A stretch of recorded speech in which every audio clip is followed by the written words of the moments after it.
Hey all, I wanted to do a quick review on these replacement Ryobi batteries. This is a 2-pack.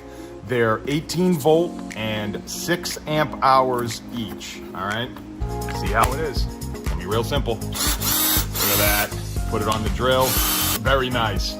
Big battery. If you're looking for a battery that's gonna get you a lot of runtime, this is definitely it, guys. Definitely it. Works great. I see no difference between this and my regular brand name batteries.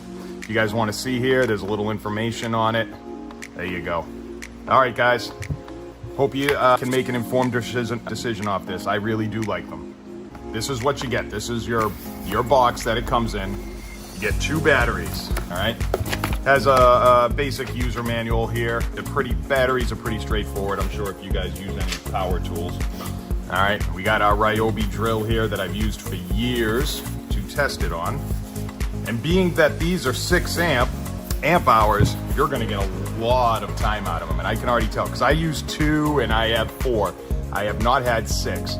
Look at that, they even come with a little bit of a charge, 3/4 of a charge, and that one's full. I actually love, not all Ryobi batteries have this, the battery meter. So I absolutely love that. And the value for these batteries, then going for the name brand, is through the roof. All right, let's just give it a quick test